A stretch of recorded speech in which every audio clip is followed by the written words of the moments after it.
안녕하세요. 우리 교회 여러분, 또 새해 우리가 하나님 말씀 앞에 서서 주님을 더욱더 깊이 알아가는 그런 시간 하나님께서 허락해 주셨습니다. 여러분 또 힘을 내시고, 지금 당분간은 또 코로나로 인하여 우리가 또 비대면으로 온라인으로 밖에 만날 수 없지만, 그러나 이 시간이 우리를 향하신 하나님의 특별한 계획이 이 안에 들어있을 수 있다.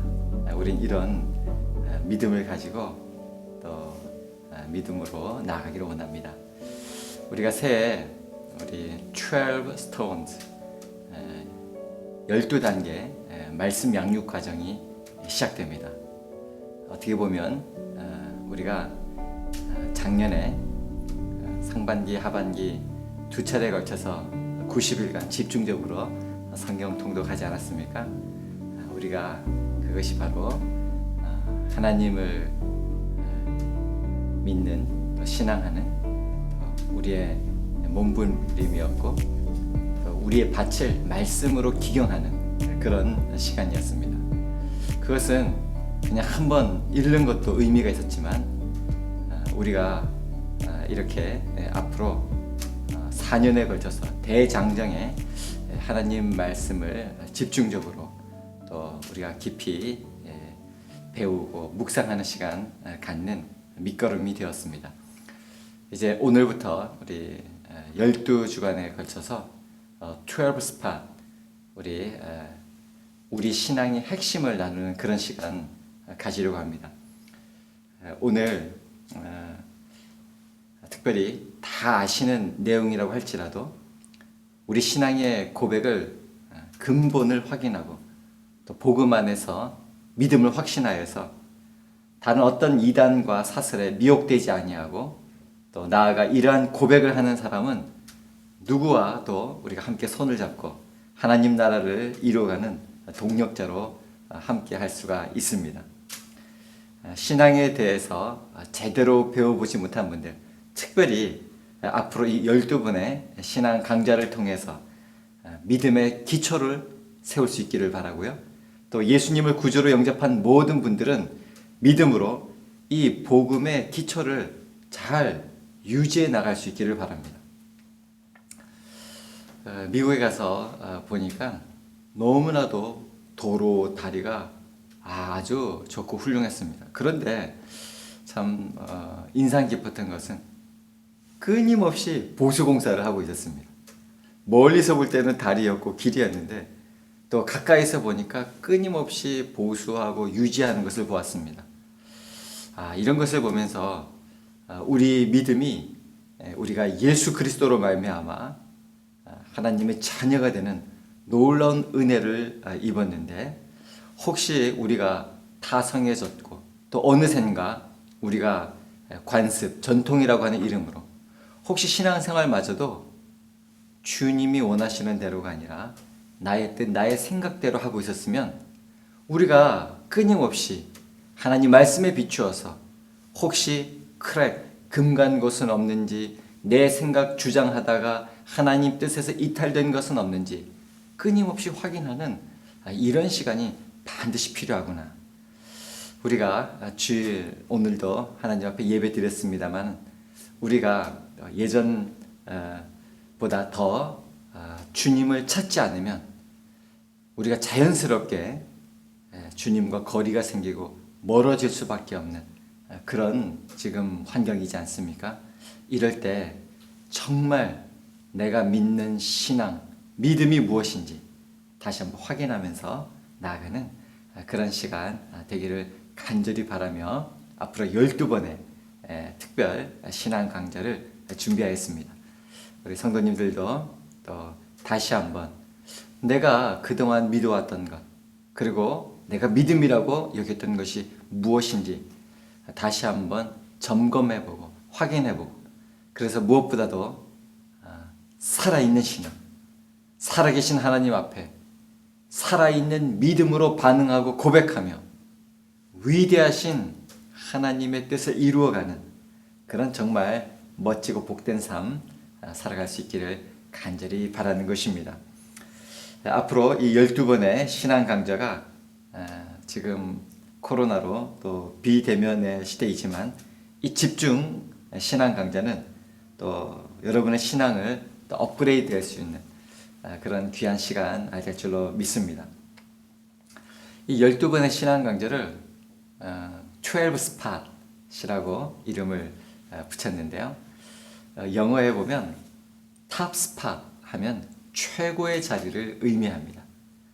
앞으로 12 탑 스팟 12가지 탑 최고의 우리의 믿음의 자리에 설 수 있도록 우리가 한 강좌 한 강좌 너무나도 엄청난 내용이지만 그래도 짧은 시간이지만 우리의 방향을 주님께 설정하고 맞추는 그런 시간 될 것입니다.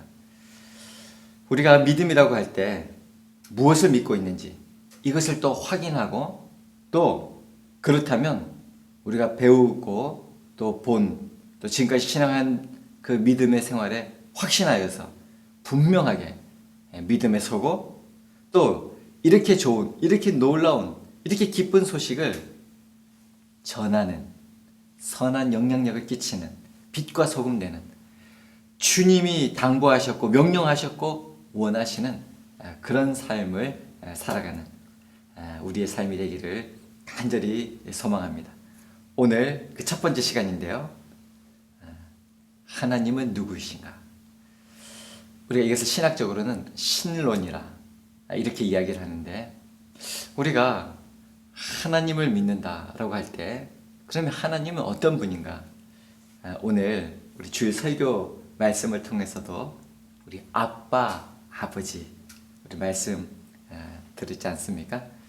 오늘 우리가 이 12 스팟 첫 번째 시간으로 정말 우리의 최고의 자리에 주님이 하나님이 계시고 그 하나님을 믿는다면 그 하나님은 어떤 분인지 우리가 이 시간 다시 한번 생각하고 정말 살아계신 하나님을 만나고 또 그 하나님을 신앙하는 그런 삶으로 우리의 삶이 다시 한번 우리의 방향, 우리의 삶의 방향, 우리의 우선순위, 우리의 모든 것이 하나님이시고 하나님으로부터 비롯된다는 이 위대한 신앙을 소유하게 되시기를 간절히 바랍니다.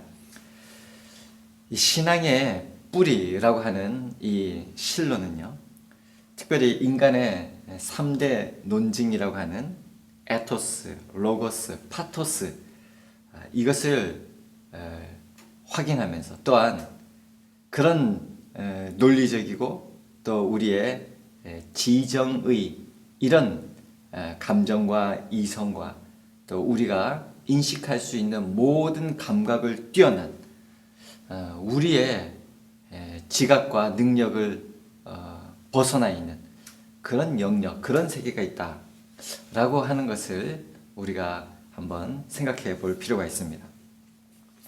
우리가 무엇을 이해하고 그 무엇에 대해서 안다고 할 때 우리가 그것을 이해하고 알 수 있는 도구를 통해서 알게 됩니다. 그죠? 예를 들어서 우리가 무엇을 보고 안다 라고 할 때 흔히 보기 때문에 보았기 때문에 안다 이렇게 이야기를 하는데요. 이것은 본다 라고 하는 감각 기관을 통해서 안다 이렇게 이야기하죠. 다음 그림을 한번 참조해 보면요. 이런 우리가 지금 보는 그런 대상이 있죠. 아주 스티뮬러스 에너지. 그래서 이 자극하는 에너지를 우리가 포착하게 되고 이것은 우리가 sensory receptors라고 하는데요. 이것을 이 자극되는 것을 우리가 포착하고 받아들일 수 있는 감각 수용기라고 하는데 쉽게 말해서 우리가 보고 있는 건 이 눈이지 않습니까? 눈을 통해서 보고 있는 것이죠. 그러면 이 눈은 우리 신경 조직을 통하여서 이 신경 조직의 또 반응을 일으켜서 우리 뇌로 전달됩니다. 그러면서 이것은 나의 온 경험과 지식이 순식간에 데이터 처리가 되어서 이것은 무엇이구나 아는 것은 이렇게 하는데 잘 모르는 것은 이게 무엇인가? 이게 동물인가 생물인가 식물인가? 뭐 이렇게 분석이 막 들어가는 것입니다. 우리 속담에 to see is to believe. 보는 것이 믿는 것이다. 또 백문이 불여일견이다. 100번 들어도 한 번 보는 것만 갖지 못하다. 뭐 이런 이야기 있지 않습니까? 근데 사실 이 본다라고 하는 것도요. 보기 위해서는 굉장히 많은 조건이 충족되어야 합니다. 우리 눈이 보고 인식할 수 있는 그런 조도와 명도. 여러분 적당한 이런 빛이 있고 밝기가 있어야 보이지 우리는 깜깜해져 버리면 볼 수가 없습니다. 동물들은 또 탁월한 이 감각 기관을 통해서 보기도 하고 감지를 하는데 사람은 그렇게 되지가 않죠. 또 너무 밝으면 어떻습니까? 우리가 태양같이 밝은 거 볼 수 있습니까? 못 봅니다. 너무 작아도 못 봅니다. 엄청나게 너무 커도 볼 수가 없습니다. 다 식별하기 어렵고 파악하기 어렵습니다. 너무 크거나 너무 작아도 또 너무 멀어도 우리가 알 수가 없죠. 파악할 수가 없습니다. 시편 14편 1절에 어리석은 자는 그의 마음에 이르기를 하나님이 없다 하는도다. 어리석은 자는 그의 마음에 이르기를 하나님이 없다 하는도다. 어떤 사람은 하나님이 안 보이니 나는 하나님 모르겠습니다. 하나님 알 수가 없습니다. 눈에 보이지 않는데 그런 존재를 어떻게 알 수가 있습니까? 어떻게 믿을 수 있습니까? 이런 이야기들을 하죠. 여러분 이 말이 참 얼마나 사실 많은 논리들을 생략하고 부정하고 부인하는 말이거든요. 여러분 바이러스가 내 눈에 안 보이니까 존재하지 않는다. 얼마나 어리석습니까? 이거와 무엇이 다릅니까? 하나님이 눈에 안 보이니 믿기 어렵다. 못 믿겠다. 여러분 바이러스가 인간 눈에 안 보인다고 없습니까? 하나님이 우리 인간 눈에 보이지 않는다고 안 계십니까? 그렇지 않죠. 고대 헬라인들은 이렇게 사람은 로고스, 파토스, 에토스를 통하여 무엇을 이해하고 받아들인다. 이렇게 생각을 했습니다. 이 로고스는 이성적인, 합리적인, 과학적인 것을 가리키는데요. 이런 이성적인 논리로 사고의 능력이 설득이 되고 납득이 되어야 이해하고 받아들인다라고 하는 것입니다. 우리가 이것을 어떤 것을 볼 때 이게 그렇구나 이해하고 납득할 때 알게 되고 받아들이는 것이죠. 또 파토스는 또 로고스와는 다르게 아주 감각적, 또 신체적이고 예술적인 부분에서 또 탁월한 능력을 발휘하는 부분인데 그래서 격정, 정념, 충동 등의 의미로 번역이 됩니다. 우리 인간은 이성과 감정을 함께 가진 그런 동물이기 때문에 논리적으로만은 다 설득이 안 되고 감정적으로 내 마음에 와닿을 때 이해하고 받아들이게 되는 이런 부분이 있다는 것이죠. 우리가 왜 말은 맞는데 글자로 읽어보면 말은 되는데 전혀 마음에 와닿지 않는 이런 경우 많이 보지 않습니까? 그분 말은 맞는 것 같은데 저게 도대체 인간으로서 나올 수 있는 반응인지 하는. 그래서 이 헬라인들은 파토스, 우리의 감정적인 부분이 우리 안에서 녹아지고 또 그것에 대해서 동의하게 될 때 그것에 관해서 알게 된다, 이해하게 된다, 내가 납득하고 받아들이게 된다 이렇게 여겼던 것이죠. 또 에토스라고 하는 것은 이 사람에게 도덕적 감정을 갖게 하는 보편적인 그런 이성적이고 도덕적인 요소인데요. 그러니까 어떤 사람이 보기에 믿을 만한 그런 이야기를 하면 그렇지 않은 경우에 비해서 훨씬 더 신뢰감이 가서 잘 받아들이게 된다는 것입니다.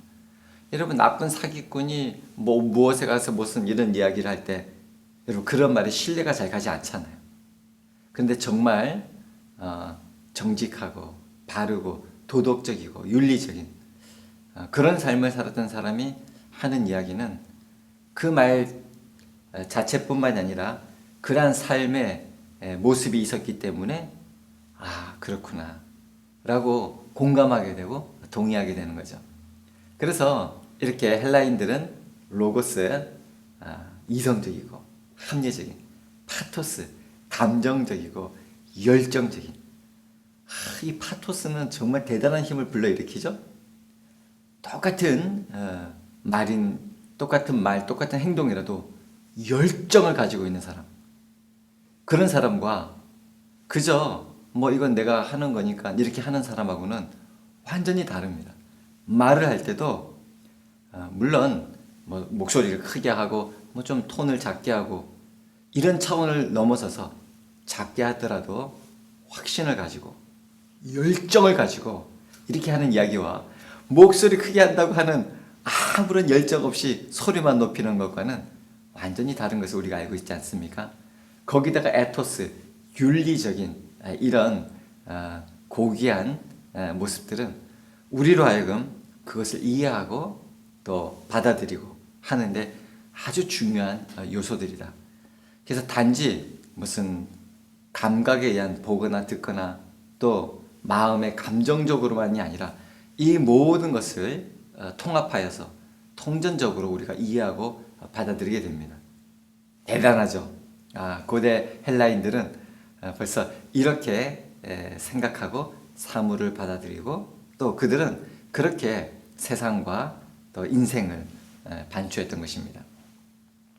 근데 정말 놀라운 것은 이런 헬라인들마저도 인간의 3대 논증, 로고스, 에토스, 파토스 이것을 뛰어넘는 인간으로서는 어떻게 할 수 없는 그런 영역이 있다. 그래서 이 영역이 바로 미토스, 여기서 미스, 신화가 나오죠. 이 신화적인 세계가 있다.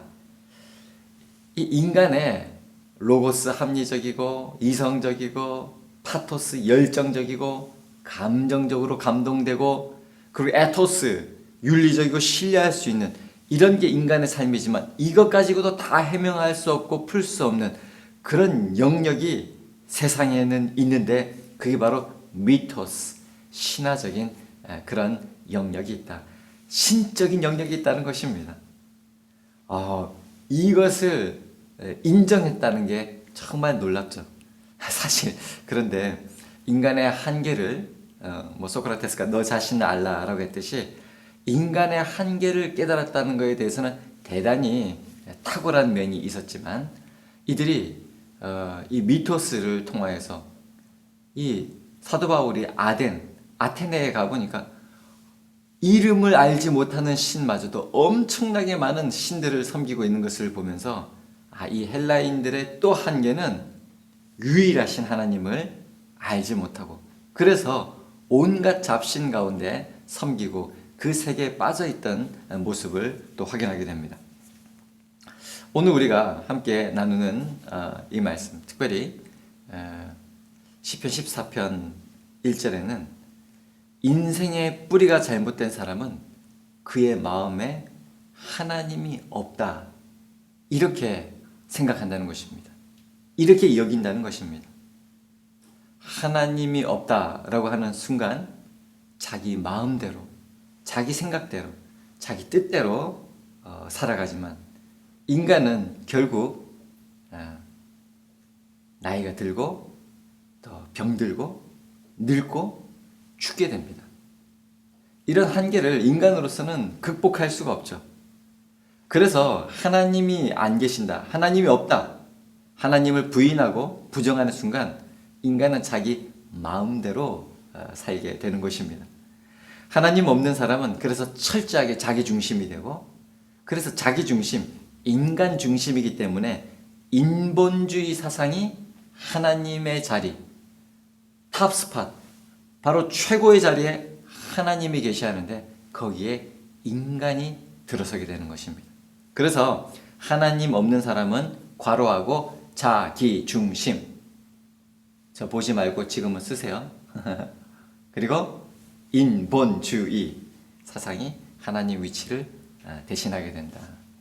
그럴 수밖에 없죠. 하나님을 모르고 하나님을 부인하고 하나님을 인정하지 않으니까. 그래서 21세기 인간 의식을, 지금 우리가 살아가는 이 인간 의식을 사로잡고 있는 대표적인 두 가지 사상이 바로 하나는 이 과학주의 세계관입니다. 그러니까 과학이 만능인 것이죠. 과학은 인간이 살아가는 데 있어서 편리하게 유용한 도구인데, 과학이 절대적인 것이 마냥 과학이 모든 것을 해결해 줄 수 있다고 믿는 이런 과학주의적인 세계관이 지금 지배하고 있다는 것입니다.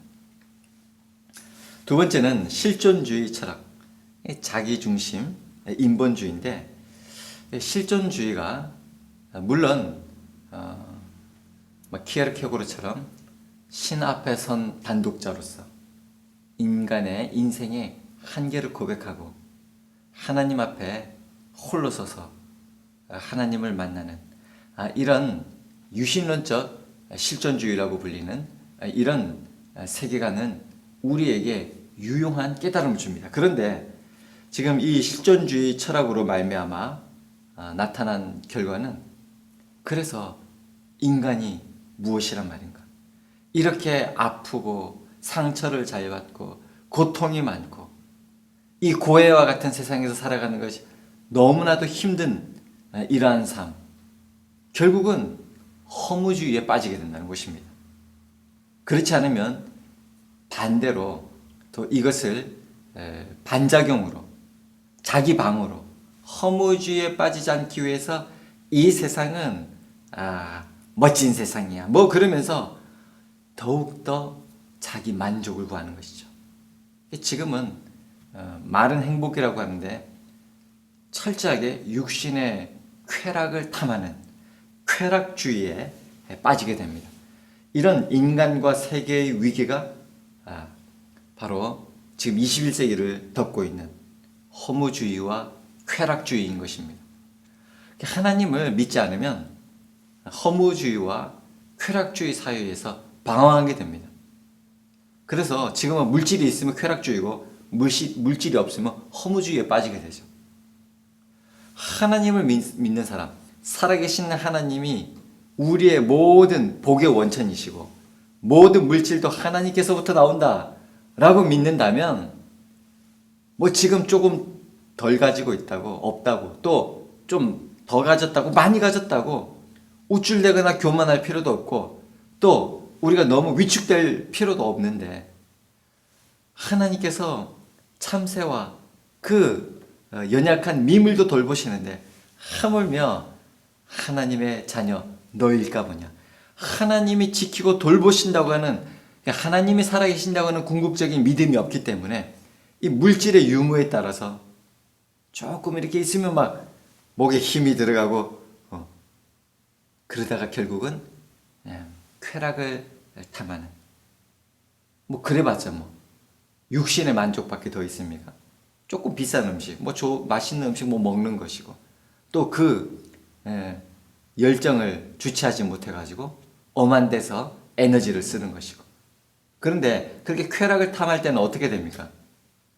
본인에게 오는 쾌락이 본인으로 끝나는 것이 아니라 대부분은 본인뿐만이 아니라 가족과 사회 공동체를 무너뜨리고 또 해악을 끼치게 되는 것이죠.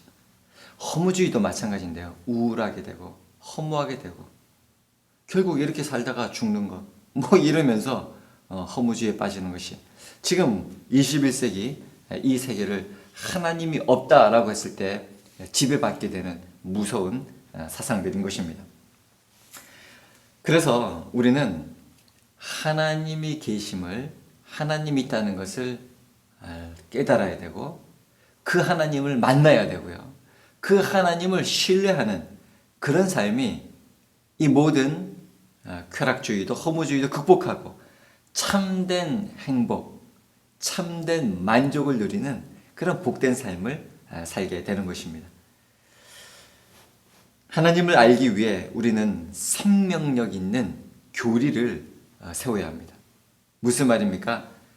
뭐 우리가 이렇게 어려운 무슨 뭐 허무주의, 쾌락주의 이런 말을 쓰지 않더라도 하나님 없이 살아갈 때 우리는 이런저런 어려움과 유혹에 미혹당할 수가 있기 때문에 결국은 우리의 삶에 재미를 잃고 또 우리의 주신 소명, 사명을 잊어버리기 때문에 보람도 없는 이런 삶이 되어버리고 말기 때문에 그래서 우리는 이런 배타적 교리주의와 극단적 신비주의를 배격해야 합니다.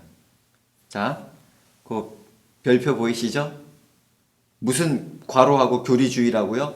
배타적 교리주의와 극단적 신비주의를 배격해야 합니다. 또 우리가 뭐 이렇게 물론 미토스, 신화적인 세계가 있다는 것을 인정하지만 그렇다고 해서 너무 신비적인 것만 추구하는 것, 이것도 올바른 신앙생활이 아니죠. 늘 기도를 예수님의 이름으로 주님의 그 사랑에 힘입어서 정말로 우리가 사람이 사람과 만나서 함께 나누듯이, 그래서 이것을 할 수 없이 하나님께도 이렇게밖에 표현하기 어려운데 인격적이라고 그러죠. 그러니까 우리가 이렇게 막 기도도 뭐 맨날 방언만 하고 예언을 하고 뿐만이 아니라 그것은 많은 기도, 묵상하는 기도, 또 통성기도, 또 개인적인 기도, 많은 다양한 기도의 한 형태 중에 하나인 것인데 꼭 방언을 하고 예언을 하고 이런 쪽으로 빠질 때 극단적인 신비주의에 빠지게 되는 것이죠. 여러분, 하나님은 우리로 하여금 이런 저런 중심에서 이탈된 좌로나 우로나 치우치지 않고 하나님이 원하시는 길로 우리를 인도해 주십니다. 그래서 그것을 믿고 오늘 우리가 이 말씀을 나누는 것이죠. 자, 그래서 오늘 세 번째, 하나님은 누구신가? 우리가 믿는 하나님은 창세기 1장 1절에 천지를 창조하신 분입니다. 태초에 하나님이 천지를 창조하시니라. 너무나도 위대하신 하나님, 놀라우신 하나님. 우리는 우리가 사는 땅 정말 죽어서 뭐 땅 한 탱이면 되겠습니까, 인간이? 그런데 이 땅에 대해서 얼마나 집착이 많고 또 이 땅에서 살아가고 있는 동안 많은 일들이 있는데 하나님이 이 모든 천지, 하늘과 땅을 다 창조하신 분이시다라고 하는 것입니다. 하나님이 만드셨다. 이 모든 것은 만드신 분이 있고 이 모든 것의 주인이 계신데 하나님이시다 라고 하는 것입니다. 여러분 꼭 기억하시고 믿으시기 바랍니다. 두 번째, 우리 하나님은 알 수 있는 분이십니다. 여러분 요한복음 17장 3절에 우리 예수님께서 이렇게 기도하셨죠. 영생은 곧 유일하신 참 하나님과 그가 보내신 자 예수 그리스도를 아는 것이니이다. 여러분 이 말씀은 어떤 말씀입니까? 하나님은 알 수 있다는 것입니다. 모르지 않습니다. 우리가 이렇게 주님을 찾고 구한다면 하나님은 알려주십니다. 특별히 그가 보내신 자 예수 그리스도를 통하여서 하나님은 자신을 드러내신 것입니다. 분명하게 보여주셨습니다. 그래서 영생은 예수님 믿고 죽어서 가는 천국, 그건 당연한 것이고, 여러분 우리가 하나님을 알게 되면 하나님을 알아가는 삶으로 이 땅에 벌써 하나님 나라가 임하고 시작되는 것입니다. 더욱더 하나님을 알아가시고 또 알기를 또 소망하시고, 그래서 하나님을 아는 그 풍성한 하나님에 대한 지식의 부여함으로 또 이 세상에 하나님을 알아갈수록요 두려움을 물리칠 수가 있고 걱정, 근심을 떨쳐낼 수가 있습니다. 여러분 한번 보십시오. 하나님을 모를 때, 하나님과 멀어질 때 그 자리에 우리 생각으로 말이 좋아 생각이지 걱정, 근심이 많아지죠. 그러나 정말 하나님을 알아간다면 하나님이 함께 하시고 이 모든 것이 하나님 손에 달려 있다면 이것은 하나님 뜻대로 될 것이다. 이런 믿음의 담대함이 생기는 것입니다. 세 번째, 예수 그리스도를 통해서 하나님은 자신을 드러내셨습니다. 이것을 신학적으로는 계시한다라고 말한다고 그랬죠.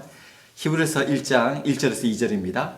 옛적의 선지자들을 통하여 여러 부분과 여러 모양으로 우리 조상들에게 말씀하신 하나님이 이 모든 날 마지막에는 아들을 통하여 우리에게 말씀하셨으니 이 아들을 만유의 상속자로 세우시고 또 그로 말미암아 모든 세계를 지으셨느니라. 아멘. 참 히브리서 기자가 첫 부분부터 너무 분명하게 이야기했습니다. 하나님께서 창조 사역 때부터 함께 하셨던 그 아들 하나님을 만유의 상속자로 세우시고, 그래서 그 예수 그리스도를 통하여 하나님이 누구신지 보여주시고 계시하셨다라고 하는 것입니다. 그래서 우리가 하나님은 누구신가 라고 하는 이 질문의 결정적인 힌트요 답이 바로 예수 그리스도.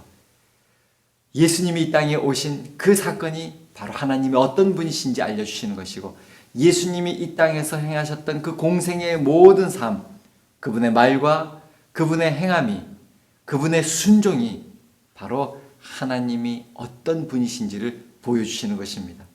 그래서 우리는 예수님을 알아가고 예수님을 닮아가며 하나님을 알 수 있게 된다라고 하는 것입니다.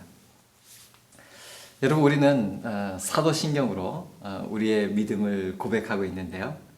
그런데 우리 오래된 우리 개신교 전통 중에 이 웨스트민스터 신앙 고백이 있습니다. 참 이 웨스트민스터 신앙 고백은 우리는 나는 믿습니다.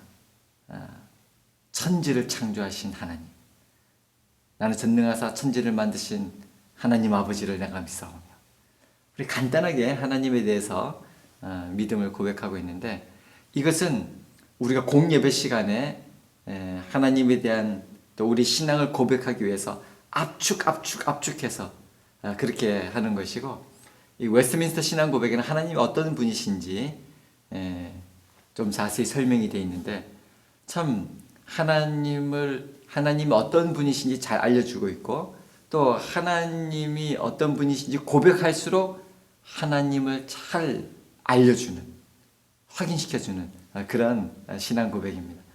여러분, 아마 제가 지금 이제 조금 읽어볼 텐데, 한 말씀 한 말씀이 얼마나 깊이가 있고 얼마나 엄청난 말씀인지, 그 단어 하나만 해도 다 풀기가 시간이 부족할 따름인데, 그러나 제가 읽을 때 여기에 대해서 동의하는 분들은 정말 아멘 아멘으로 확인하게 될 것이고, 또 우리가 앞으로도 계속해서 이 웨스트민스터 신앙 고백에 나오는 또 하나님 어떤 분이신지 또 알아가고 배워가고 또 고백할 수 있기를 바랍니다.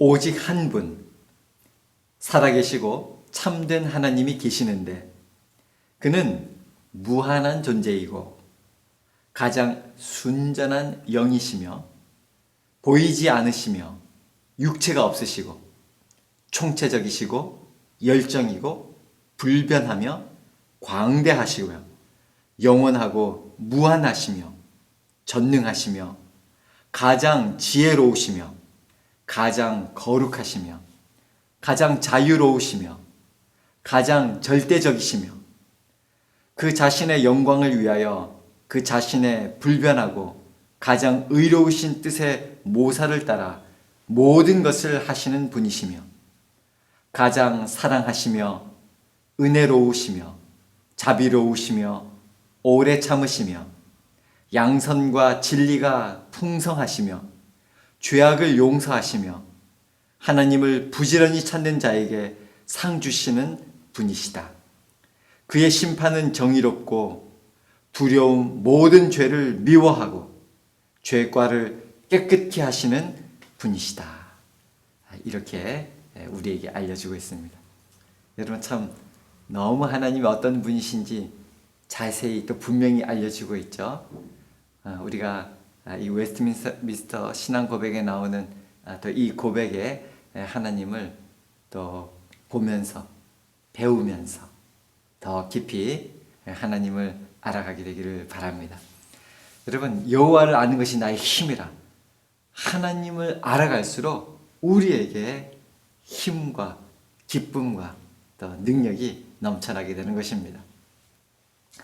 다음은요, 하나님을 하나님 되게 하는 5가지인데요. 이제 뭐 이런 게 있는 것이 아니라 성경을 보면 하나님 어떤 분이신지 말씀해 주고 있는데, 이런 모습을 통하여 우리가 하나님이시구나 알게 되는 것입니다. 첫 번째, 하나님은 과로이시다. 요한복음 4장 23절에서 24절. 우리가 하나님은 영이신 예배하는 자가 영과 진리로 예배할지니라. 그 말씀이죠. 여러분, 여기 보면 하나님은 뭐라고요? 영이시다. 영이시다. 하나님은 영이시니. God is a spirit. 하나님은 영이시다.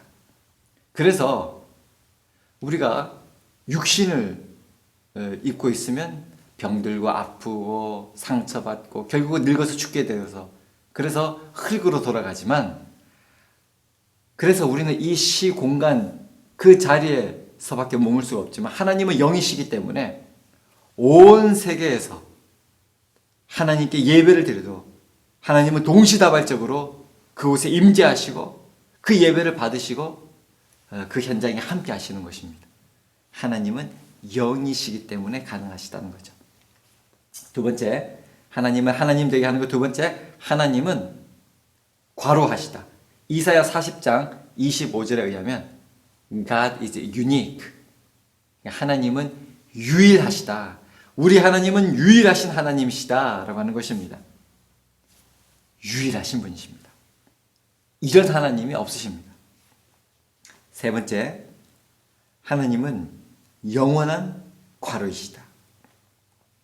God is life. 요한복음 5장 26절, 또 사도행전 17장 24절에서 28절. 사도 바울이 그 아단에서, 아레오바고에서 하나님에 대해서 설교하고 복음을 전했던 그 말씀, 여러분 꼭 찾아서 읽어보시기 바랍니다. 하나님은 영원한 생명이시다. 영원한 생명이시다. 우리가 그 하나님 앞에 속하게 될 때, 하나님의 자녀가 될 때, 하나님께서 우리에게 영생을 허락해 주시는데, 하나님이 영원한 생명이기 때문에 이게 가능한 겁니다. 그죠? 네 번째, 하나님은 하나님 되게 하는 네 번째, 하나님은 과로하시다. 마태복음 5장 48절이죠. God is perfect. 하나님은 완전하시다.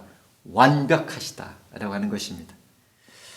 다섯 번째, 하나님은 시편 90편 2절에 의하면 God is eternal. 하나님은 영원하시다. 하나님은 영원하시다.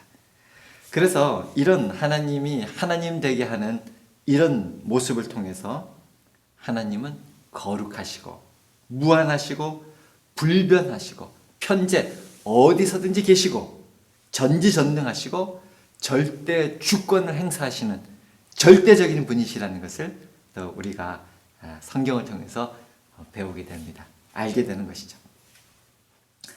다섯 번째, 하나님은 인격자이시다라고 하는 것입니다.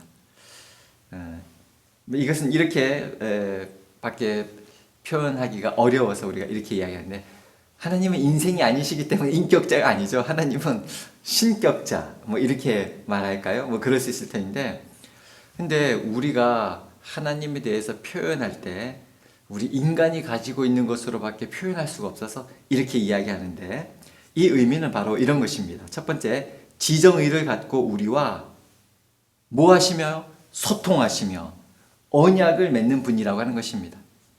우리가 지성으로 또 감정으로 의지로 또 하나님과 소통할 수 있게 해주시는 그런 인격자라고 하는 것이죠. 참 놀라운 일이지 않습니까? 여러분, 우리가 개미와 무슨 이게 소통이 됩니까? 무슨 교감이 됩니까? 근데 하나님이 우리 피조물인 인간과 소통하시며 언약을 맺어주신다는 것입니다. 우리가 개미하고 지렁이하고 약속할 일이 없죠. 하나님이 우리 인간과 약속할 이유가 없으신 분이신데 약속하시고 언약을 맺으셔서 우리가 약속했잖니. 내가 너와 함께하고 너를 돕고 너를 보호하고 너를 지키고 내가 영원히 너를 떠나지 않고 함께하리라. 주님이 신실하게 그 약속을 지키시는 모습, 이런 성실하신 신실하신 하나님을 통하여 그 사랑이 얼마나 인자하신지, 한결같으신지, 지속적이신지 우리가 확인하고 하나님에 대해서 알게 되는 것입니다. 이렇게 하나님은 인격적으로 우리와 함께 하시는데, 이번 창조주, 구원자, 주님, 왕, 아버지로서 깊은 관계를 맺는 분이시다라고 하는 것입니다. 여러분, 하나님은 우리의 창조주이십니다. 구원자이십니다. 주님이십니다. 왕이십니다. 아빠, 아버지십니다.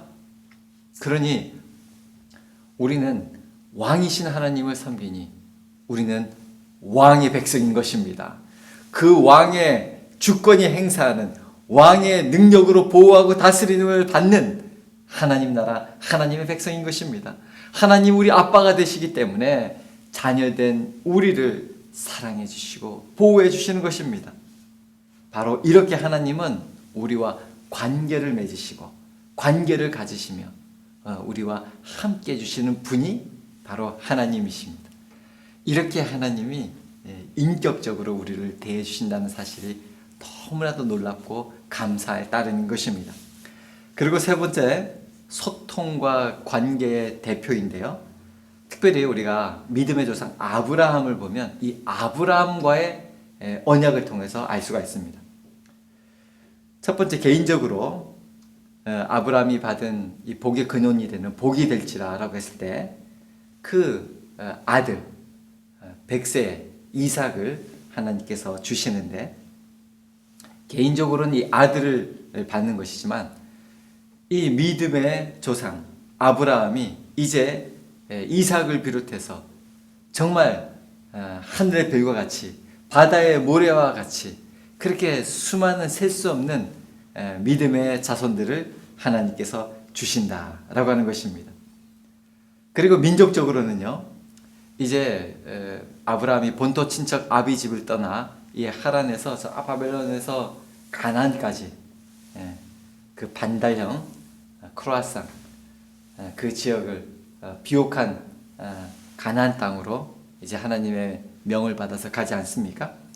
이렇게 가는데 그것은 하나님을 믿고 하나님께 순종한 그 아브라함이 하나님의 말씀대로 가서 하나님을 믿고 하나님을 인정하고 하나님 뜻대로 순종하며 살기 때문에 그것은 지리적으로는 가나안 땅일지라도 하나님을 믿는 하나님의 백성이 거하는 자리여서 바로 그것이 하나님 나라가 임하는 것입니다. 하나님 나라가 되는 것입니다. 바로 그것은 천국이 되는 것입니다. 그래서 우리가 죽어서 천국 가는 사람은 죽어서만 천국을 누리겠죠. 그러나 하나님을 믿고 인정하고 하나님을 신앙하며 하나님께 순종하는 자는 바로 그 지점, 그 자리, 바로 그 스팟, 우리 12 스팟 할 때 그 최고의 탑 스팟, 하나님을 모시는 그 사람은 그 자리가 천국이 임하는 하나님 나라가 되는 것입니다. 우리가 전 우주적으로 바로 예수 그리스도인데, 이런 아브라함의 믿음, 아브라함의 순종은 궁극적으로 예수 그리스도, 예수님을 증거하고 계시하고 예고하고 있는 것입니다. 그래서 예수님으로 말미암아 예수님의 순종은 전 우주적인, 그래서 모든 믿는 자를 구원하게 되는, 완전히 복구하는 이런 역사가 일어나는 하나님의 약속이 되는 것입니다. 하나님과의 이런 새 언약으로 예수 그리스도와의 이 사랑의 언약이 시작이 되는 것입니다. 바로 이것은 세상과 분리가 되는 하나님의 거룩함을 나타내는 것입니다. 우리가 이 세상에 살지만 이 세상과는 분리되어 있죠. 거룩한 의미인데요, 속해져 있지만 분리되어 있는. 왜 분리가 되어 있느냐? 분리가 된 이유는 하나님의 영광을 위하여 그렇게 구별되어 있다는 것입니다. 이것이 거룩이라는 의미인데, 우리가 하나님을 신앙하며 하나님의 뜻대로 살아갈 때, 거룩하게 살 때 우리 인생들은 피조물로서 최고의 보람과 의미와 기쁨을 누리게 되어 있습니다. 그래서 이렇게 거룩한 삶을 사는 것이죠. 지금 저는 아무도 없는 사람들 앞에 단지 카메라 앞에서 이렇게 말씀을 전하고 있는데, 여러분 이 카메라를 가지고 우리가 바깥에 가서 경치도 찍고 사람도 찍고 그러면서 본다면 우리의 생활에 즐거움을 주고 또 필요한 경우는 기록에 남기기 위해서 사용하는 그런 도구가 될 뿐이지만, 지금 이 카메라는 전적으로 복음을 전하고 또 하나님을 만나게 하는 도구로 구분되어서 분리되어서 쓰임받기 때문에 이 카메라는 그냥 카메라가 아니라 거룩한 카메라인 것입니다. 우리가 이처럼 하나님의 영광을 위하여 살 때 우리 인생은 최고의 행복을 누리게 되고 기쁨을 맛보게 되고 보람을 누리게 되기 때문에 거룩하게 사는 것이 하나님의 뜻이고, 그렇게 거룩하게 하나님을 신앙하고 하나님을 드러낼 때 거기에 하나님의 뜻이 나타나고 이루어지게 되는 것입니다. 위대하신 하나님의 뜻을 이루어가며 기쁨과 보람을 얻고 하나님께 영광 돌리는 거룩한 하나님의 백성, 하나님을 알아갈수록 거룩한 삶을 살 수밖에 없는 거죠. 그렇게 거룩하게 살 때 우리에게 기쁨과 은혜가 충만하게 되는 것입니다. 여러분, 이 제임스 패커라고 성공의 사제이신데요, 목사님, 우리로 한 목사님이시죠. 우리 제임스 패커가 나는 하나님을 믿습니다, 이렇게 고백한 고백이 있습니다. 여러분, 참 이 제임스 패커 사제 글들은 참 너무나도 많은 분들에게 영감을 불러일으키고 감동을 주었죠. 제임스 패커 목사님의 글은, 책은 그냥 사서 읽으시면 됩니다. 너무나도 좋은데요. 그분이 이렇게 나는 하나님을 믿습니다 고백했습니다. 첫째, 하나님에 관한 진리들을 믿을 뿐만 아니라, 두 번째, 하나님께 헌신하여, 세 번째, 관계 속에서 하나님을 믿고, 네 번째, 하나님과 연합된 삶을 살고 있다는 뜻이다. 다섯 번째, 하나님께서 나를 이 헌신으로 초대했고, 여섯 번째, 내가 그 초대를 받아들였다고 선언하는 것이다. 이것이 나는 하나님을 믿습니다 라고 고백하는 것입니다 라고 말씀하셨어요. 여러분, 정말 오늘 우리가 짧은 시간 나누었지만 하나님에 관한 진리들을 믿을 뿐만 아니라 하나님께 헌신하고 관계 속에서 하나님을 믿고 하나님과 연합된 삶을 사시고, 하나님께서 나를 이 복된 자리로, 탑스팟, 그 최고의 신앙의 자리로 초대하셨고 그 초대를 받아들인 분들, 오늘 그래서 이 강좌를 듣고 계시겠죠. 정말 하나님을 아는 기쁨으로 말미암아 여러분 영육 간에 소생되고 또 원기를 회복하고, 그래서 하나님을 더 깊이 알아감으로 하나님의 사랑으로 충만해서 이전보다 하나님 더 사랑합니다, 사랑이 넘치는 그런 삶이 되시기를 또 간절히 바랍니다. 이어서 하나님에 관해서 하나님 어떤 분이신지 또 말씀이 나올 터인데, 여러분 또 그 말씀을 함께 읽으시면서 들으시면서 정말 하나님에 대한 또 오늘 배운 내용을 확인하고, 또 그저 듣고 읽을 뿐만이 아니라 같이 중심을 다해 고백하며, 여러분 앞으로 또 홈페이지를 통해서 또 우리 이 신앙광자 계속 묵상하면서, 그래서 주님을 더 깊이 알아가는 그런 하나님의 백성이요, 왕의 자녀요, 주님의 사랑받는 하나님의 자녀들로 또 은혜와 또 하나님의 축복이 넘쳐나게 되기를 간절히 바랍니다.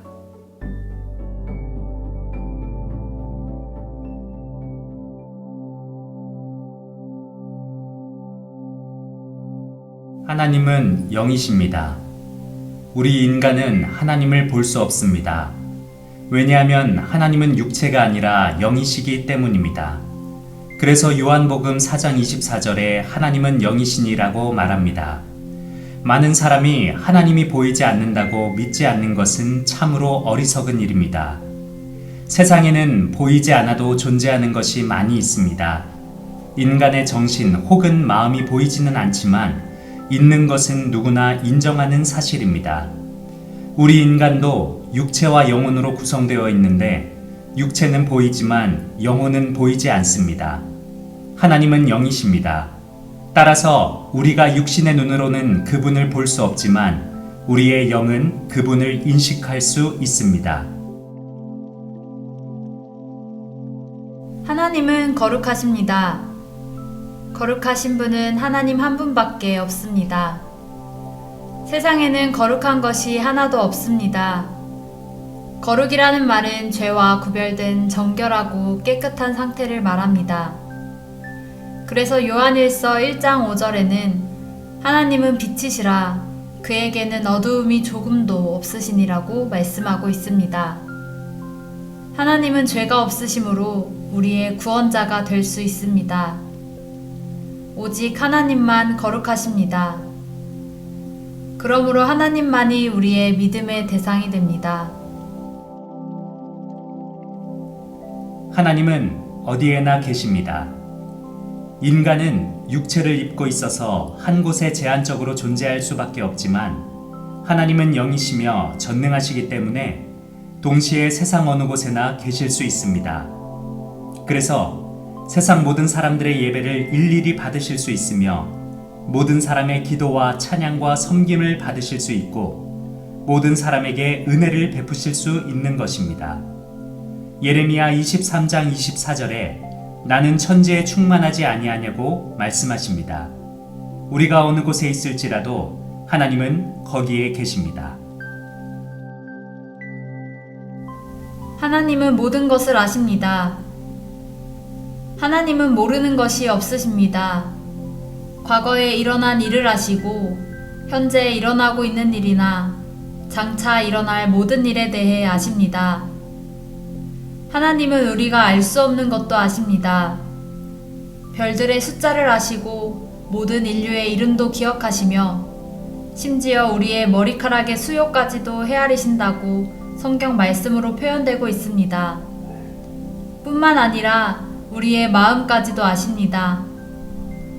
그러므로 우리는 그분 앞에 숨길 수가 없고 하나님 모르게 할 수 있는 일이란 아무것도 없습니다. 우리는 하나님 앞에 드러난 존재입니다. 히브리서 4장 13절에 오직 만물이 우리를 상관하시는 자의 눈앞에 벌거벗은 것 같이 드러나느니라고 하셨습니다. 하나님은 전능하십니다. 하나님의 능력은 끝이 없습니다. 하나님은 전능하신 하나님입니다. 전능이란 말은 하나님께서 원하시는 것을 무엇이든지 다 하실 수 있다는 뜻입니다. 하나님은 하늘과 땅과 그 모든 것을 지으시고 그것을 다스리시며 자신이 원하시는 것은 무엇이든 하실 수 있습니다. 그래서 시편 기자는 115편 3절에 오직 우리 하나님은 하늘에 계셔서 원하시는 모든 것을 행하셨나이다라고 하였습니다. 따라서 전능하신 하나님이시기에 우리의 믿음의 대상이 되십니다. 하나님은 신실하십니다. 신실하다고 하는 말은 말씀하신 것을 꼭 지킨다는 것을 뜻합니다. 성경 히브리서 10장 23절에 또 약속하신 이는 미쁘시니라고 하였습니다. 미쁘시다는 것은 틀림이 없다는 뜻입니다. 하나님은 신실하시기 때문에 우리가 그분을 믿을 수 있습니다. 성경은 하나님의 약속입니다. 따라서 성경 말씀은 반드시 다 이루어진다는 확신을 갖는 것이 곧 믿음입니다. 하나님은 사랑이십니다. 요한 1서 4장 16절에 하나님은 사랑이시라고 말씀하십니다. 이는 하나님께서 우리를 사랑하시고 우리에게 최상의 것을 베풀어 주고자 하신다는 것을 뜻합니다. 하나님은 죽을 수밖에 없는 우리를 사랑하셔서 그의 아들 독생자 예수까지 보내주셨습니다. 요한복음 3장 16절에 하나님이 세상을 이처럼 사랑하사 독생자를 주셨으니 이는 저를 믿는 자마다 멸망치 않고 영생을 얻게 하려 하심이니라고 하였습니다. 당신은 하나님께 중요한 존재입니다. 하나님은 당신을 극진히 사랑하시기 때문에 아들 예수 그리스도를 당신의 죄값을 치르기 위해 십자가에 죽임을 당하도록 하셨습니다. 하나님은 불변하십니다. 하나님은 절대로 변하시지 않는 분이십니다. 하나님은 그 본성과 성품이 항상 동일하십니다. 그는 자신에 대해서 이렇게 말씀하셨습니다. 나 여호와는 변하지 아니하나니. 조석으로 변하는 하나님이라면 우리가 어떻게 그분을 믿을 수 있겠습니까? 하나님은 그의 약속을 지키심에 있어 절대로 변하지 않으시기 때문에 우리의 믿음의 대상이십니다.